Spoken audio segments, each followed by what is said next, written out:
guys, welcome back to another episode of Get Wedding Ready with me, Wura Manola.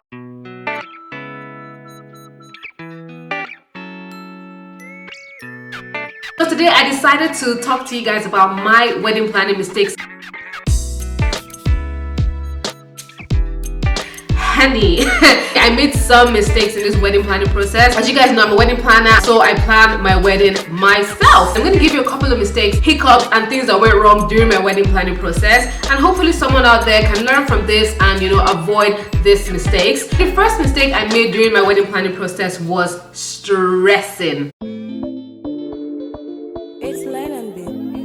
When I tell you, the amount of stress levels I had during my wedding planning was not a joke. Weddings are huge projects. You're managing people, you have a schedule to follow, you have a budget to follow as well. It can be so overwhelming and it can be so stressful. And when I was planning my wedding, obviously I had a full-time job, and with my wedding, so many people came from all over the world, and my wedding was in another state. So my wedding was not in London where I live. My wedding was in Newcastle, which is a 3-hour train journey or 5-hour car drive from London. It's not like I could get off work at 5 and be like, oh, let me go see my venue, or let me go see some vendors.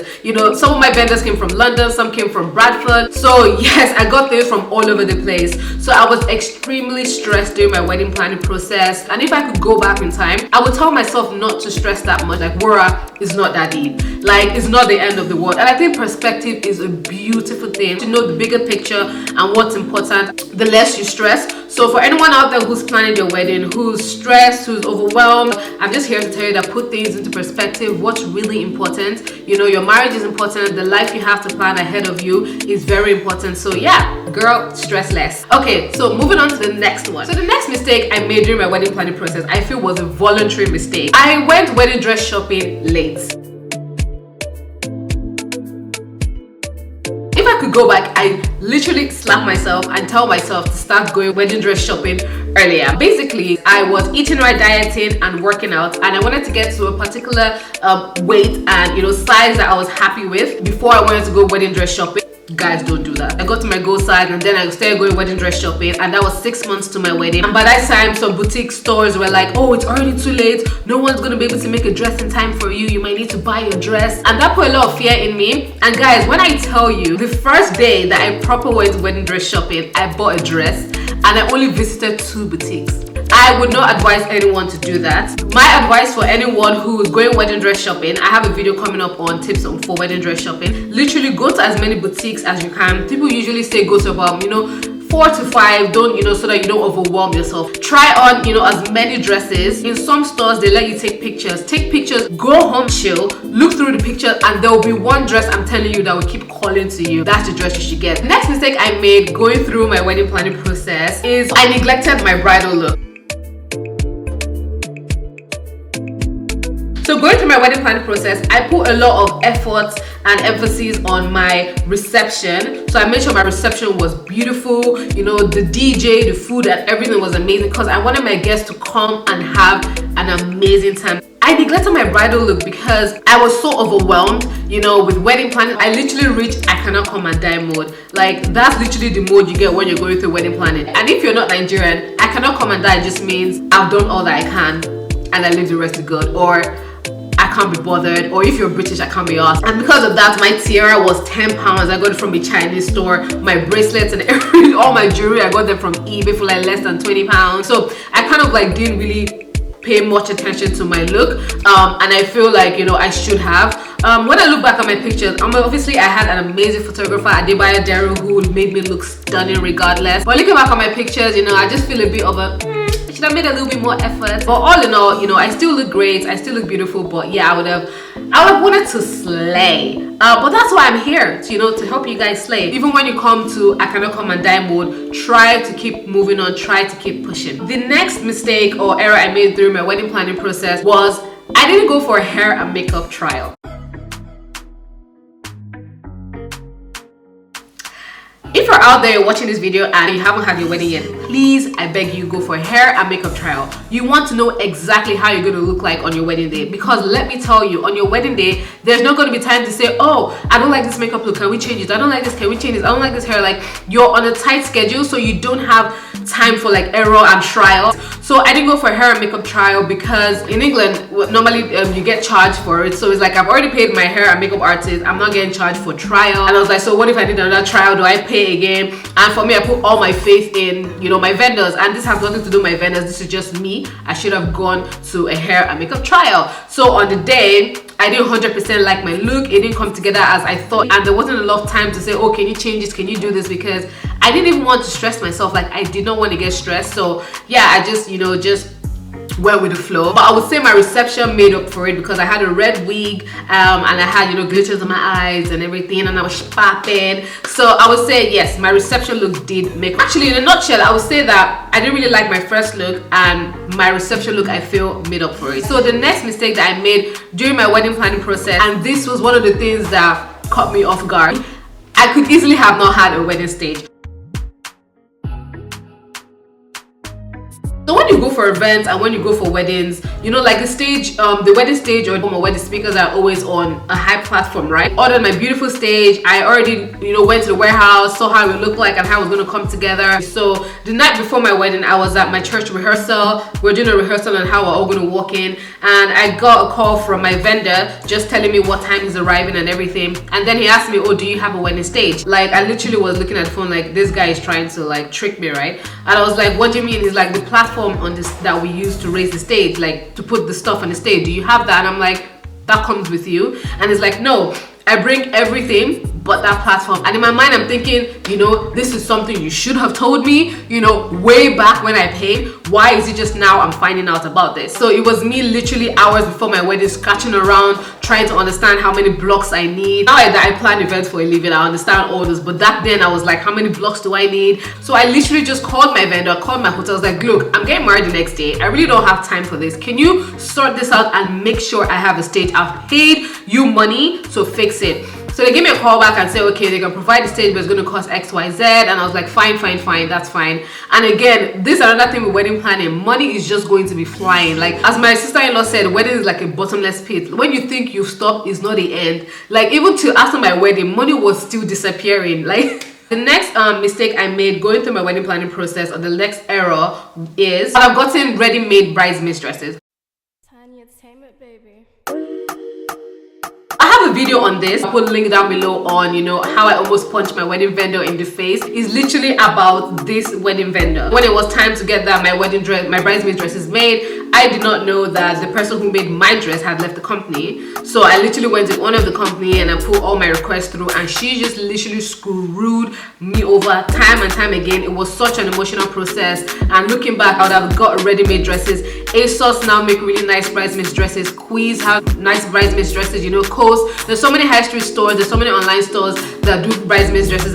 I'm sure Fashion Nova even has a bridesmaid dress, and there's someone who has a coupon for that. Yeah, looking at hindsight, I would have got to my bridesmaids dress ready made, so we can at least try it on, had time to return it and get our money back if we didn't like it. As getting them done, there was 9 of my bridesmaids, so it took the same amount as my wedding dress, and when it came, it was just a nightmare. So yeah, and then if you're getting your bridesmaid dresses ready sewn, this is not to say you can't get them made by someone. I'll just be 100%, you know, on that person. Make sure you see what they sketch, make sure they do a sample. I'll tell them to, maybe even if you can't afford the money, I'll tell them to do a sample and actually see their work and leave enough time for your bridesmaid dresses, I would say. The next mistake I made during my wedding planning process was I forgot my third dress in the hotel room. And you guys, I didn't even realize until after my wedding. So I got this beautiful gold dress for my, you know, my reception, like, you know, to party at night. So it was my third dress, and I hired it, by the way. So that's another hack for you guys. You can hire like red carpet looking dresses and return them for cheap rather than buying them. And I was going to wear for my wedding the third dress, but my bridesmaids spontaneously, we decided to change it to dashikis. So that's why we have that dashiki picture. As a result of that, I didn't know that I didn't have my dress. So it was literally when I was packing everything the next day, about to drive back to London, I was like, wait, something feels light. I was like, okay, I've got my first wedding dress, I've got my second wedding dress. where's the third wedding dress? So that's why I called the hotel and I went back to the hotel. I saw it back in the cupboard in the hotel. Now, two things would have happened. I would have been searching for that dress when I needed to change during my wedding, and what if someone had stolen it?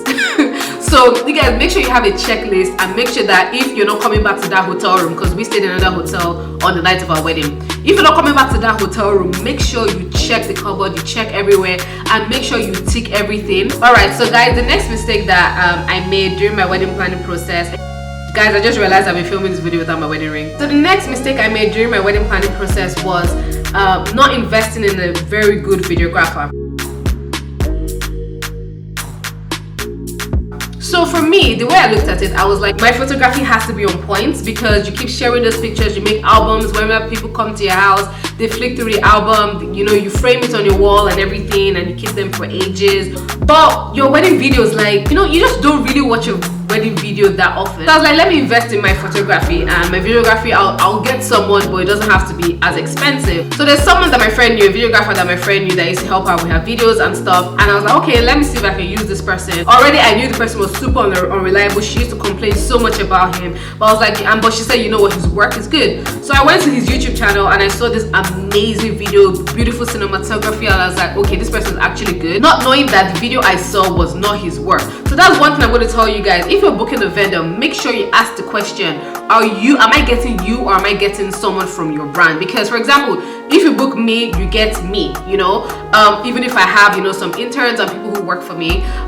There's some vendors that they grow so big that, you know, if you book them, they can send anyone, it doesn't have to be them. So make sure you ask the question, if I book you, are you going to come? If they say they're going to send someone and you really want them, ask them how much extra, or tell them you really want them before you ask them how much extra, obviously. So yeah, in this case, the person's video was the owner of the company, it wasn't his video, and I didn't know that because I booked him. So he came, he did the video and everything, and basically when he sent me clips of the video, they were just crap. Now I edit videos, so I was looking at videos like, this is something I can put together on iMovie and edit. They just didn't look good. We had so much back and forth. I had to pay a bit more money. My husband and I got so frustrated that we was like, you know what, just send us all the raw files and we'll find someone to edit it. And that's what they did. They sent all the raw files, and oh my gosh, I don't even know where they are. Like, my old laptop won't come on, and I'm praying to God I can find it somewhere on the internet. And that's another thing, guys, your wedding video and your photography, please save it somewhere in the cloud, you know, print it out, put it on different USB sticks. Like, try and preserve, because this digital age, anything can crash. Yeah, we're coming to the end, guys. The next mistake I made, and this one pains me, really annoys me to today, is I would have relaxed my hair. So I was natural for 2 years before my wedding. I wanted to grow out my hair. My hairstylist at that time, and she was like, no, don't relax your hair, it's only one day, you come this far and everything. So I was like, okay, let me find someone that can slick back natural hair and do something. My advice to you, if you want to do your hair and you're obviously African or Afro-Caribbean, you've got black hair, relax your hair.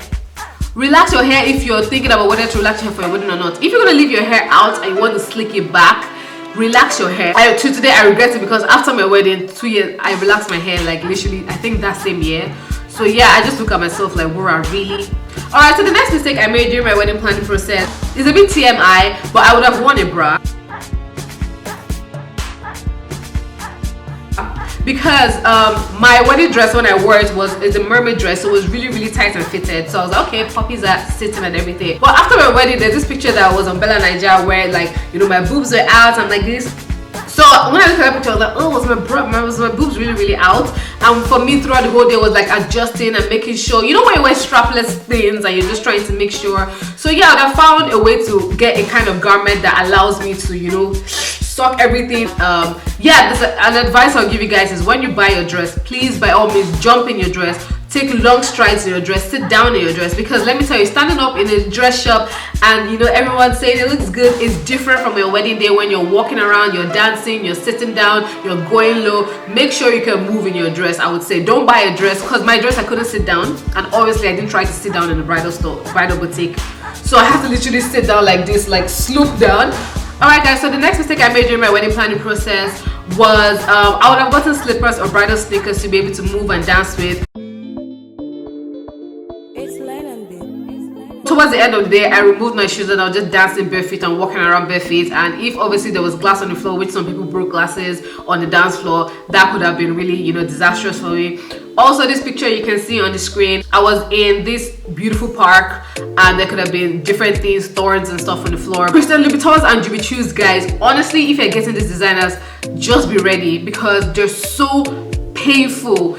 Oh my gosh, Jimmy Choo, and I wore Jimmy Choo's for my engagement and Louboutins for my wedding, and I've never been in so much pain. Those shoes are so painful. So guys, if you're wearing a fancy really high shoe that is painful, or you're wearing Loubs and Jimmy Choo's particularly, please, I beg you, make sure you have slippers or something to change into because the pain can be real. Alright guys, so the last bonus mistake I made during my wedding planning process, this is this was just one of my vendors. So one of my vendors I booked because of their hype and their popularity. And if I was looking back, I wouldn't have done that because I didn't like that vendor and I wish I never worked with that vendor. It's one of my regrets still today. And that's just because I saw how popular and how popping they were. So my advice to you, and I said this in all my videos and I fell a victim, please do not book Instagram hyped vendors. Please do not book celebrity vendors because you might just not get the service that you feel like you should get. Oh yes, there's one more mistake that I forgot to say. If you're going to change your makeup look, please make sure you only change your lip and maybe you can pop something. Don't do a full makeup look like eyes and lips because you will stay there for ages. So that's what I did, and I literally spent like 30 minutes, almost 40 minutes changing my look, and everyone was like, you know, shouting on the door, where are you? Everyone's waiting and everything. So yes, if you're going to change your makeup look, make sure you do a soft look that the makeup artist can build up on, and just put a lip and it'll be so quick, like 15 minutes. So today I don't have pictures with my bridal party. I don't have pictures with my groomsmen. I don't have pictures with my husband and my bridal party. It doesn't stop on before my wedding. Shit went down on my wedding day itself. Like, yes, I had some hiccups on my wedding day, but as I said, I'm a planner. I had to go into planning mode. I feel like I partly coordinated my wedding, if I'm being honest. Yeah, so that is my wedding planning mistakes. So thank you for watching this video. Let me know what videos you'd like to see. I promise, and I'm going to try my best to be as consistent as I can on here. I do have plans to bring out more videos. Don't forget to subscribe. Don't forget to like. Don't forget to comment. Please be engaging with me. I reply to all my comments, so comment, ask me any questions, and I will get back to you. So thank you again for coming by my YouTube channel and my video, and bye.